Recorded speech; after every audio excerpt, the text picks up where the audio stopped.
Chapter 5, Trance Termination. Now, this big term means something very simple. We're just bringing them back out of hypnosis. And this can be done very easily. For example, by counting from 1 to 3. 1, you're coming up a little more. 2, becoming very aware of your environment, very aware of your surroundings and where you are. And 3, you are now completely out of hypnosis. Now notice how my voice raised. As I bring them out, I'm getting louder and louder.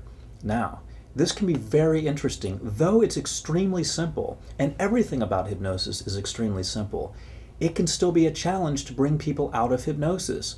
What if you count from 1 to 3 and they're actually in delta, where it's very hard to bring them back up, and they're still snoring, or their eyes are still closed and they're not moving, and you're not certain if they're out of hypnosis or not? Here's what you do.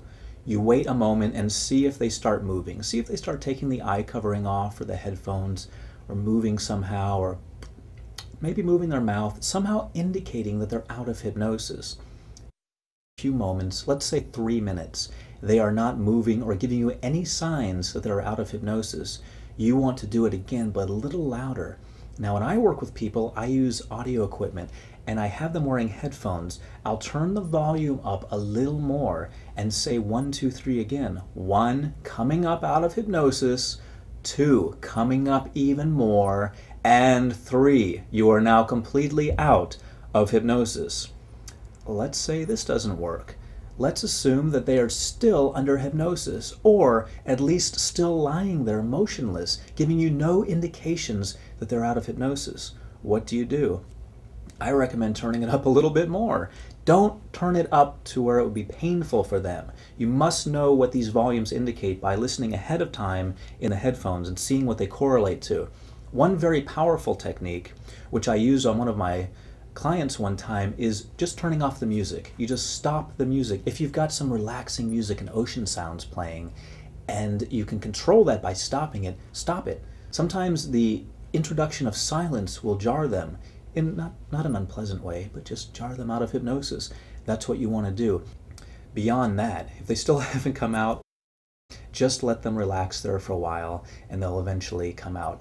In hypnosis, if people go into a sleep, it'll just be a normal sleep. Sometimes people fear that they might go into a coma during hypnosis and never ever come out, or stay in for a prolonged period of time. This is simply not true. This is myth. What they'll do is they'll go into a normal state of sleep and come out, probably the length of a normal nap. So, use those techniques. First count from 1 to 3, getting louder and louder. Then, if you have a volume control and you have them listen to headphones, increase the volume and do it again. If that still doesn't work, increase it again and do it again. If that doesn't work, just stop the music that they're listening to. If that doesn't work, just let them relax. If they still haven't woken up, chances are they really, really need a good sleep, and you'll be doing them a favor if they don't have to go anywhere and if you don't have anyone coming in.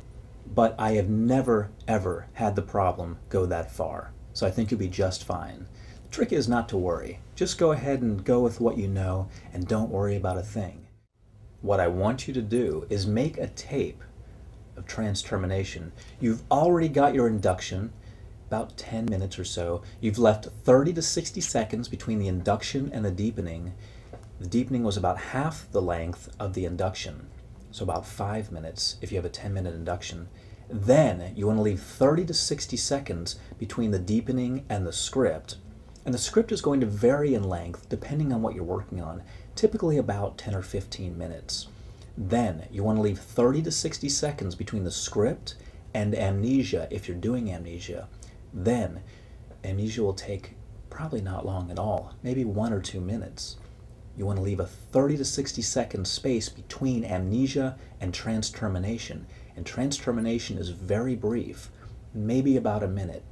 You want to summarize during trance termination. Summarize everything you've done.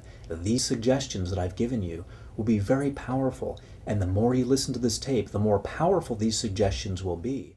If you ever have any questions on anything that I've talked about, feel free to email me, steve@stevegjones.com. steve@stevegjones.com. I reply to most emails within 24 hours, and I always welcome questions from students or anyone interested in hypnosis at all. So email me, don't hesitate, go right ahead and email me and ask me, or send me your script and ask me to review it. I would be honored to receive a script from you, and who knows, I may even be able to use it in my practice. And if you need a script from me, email me, and I'll be glad to send you a script. I do that for people all the time. It's part of us helping each other and forming a network, a strong network of hypnotherapists worldwide who can help each other. Because ultimately, this is all about helping other people. And I want you to take advantage of every possible tool you have, including my knowledge, to make that happen.